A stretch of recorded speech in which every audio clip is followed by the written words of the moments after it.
and welcome to the WSTC News Podcast, brought to you by the Belmont-Harrison Career Centers in St. Clairsville High School. I'll be your host, Adrienne L. And I'm Riley Tiemann, and today we will discuss Cyberpunk, the Apollo 13 mission, and Damar Hamlin's swift recovery. Cyberpunk 2077 was the most anticipated game of 2020, yet sadly its launch brought along many troubles for CD Projekt Red that go from it being entirely unplayable to lawsuits against the company.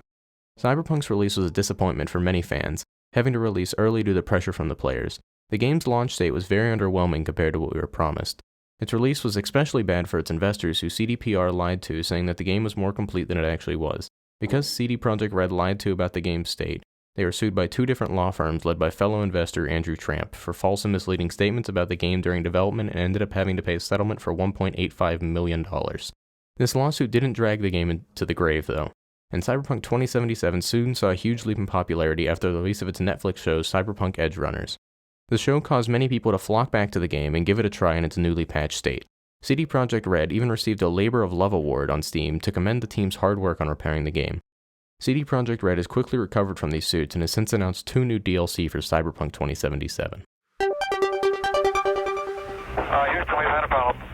These famous words were exchanged between Zach Swigert and Houston, Mission Control, during the infamous Apollo 13 moon landing. Now, over 50 years later, Armistice 1, launched on November 16, 2022, is continuing Apollo 13's legacy.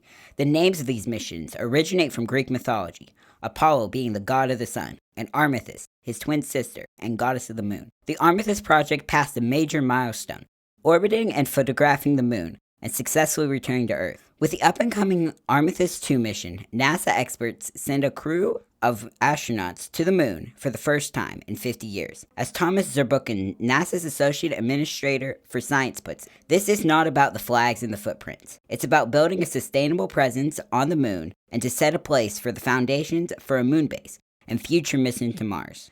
As we inch closer to the launch of Armistice 2 and hopeful mission to Mars, Flight Director for Apollo 13, Gene Kranz, puts it best. Failure is not an option. The Red Devil Indoor Percussion and Color Guard competition season is in full swing, and the performing ensembles have been hard at work getting their shows ready to compete at their first event on February 4th in Grove City, Ohio. Different from marching band, indoor shows are performed in a gym and drill is set on a tarp using a grid system. Indoor percussion consists of battery percussion like snare drums and bass drums, and a front ensemble that includes mallet percussion instruments and digital synthesizers. Indoor Guard uses similar equipment to marching band and has members on flags and rifles and utilizes dance choreography. This year, Indoor Percussion, led by instructors Rob McEwen and Cody Stepanek, will be performing their show titled Toxic City. And the Indoor Guard, led by instructors Becca Schwartweger and Kaiten Cadillac, will be performing their show titled Not Your Girl. Snare drummer Jason Long says, "We've been getting a lot done and we've been very productive and we're looking forward to performing our show. We are looking forward to seeing what these groups achieve this winter, and we wish the best of luck to all participating groups." Happy New Year's from WSTC News. The second Friday in January of 2023 fell on the 13th. It's time for us to talk about Friday the 13th, Jason's favorite day. For ages, the number 13 has been seen as a sign of bad luck and has 3 phobias that go along with the number. The omen number also inspired a late 19th century Social Security and early 2000th century novel named after the same day. In pop culture, the famous rapper Tupac died on Friday, September 13th, 1996.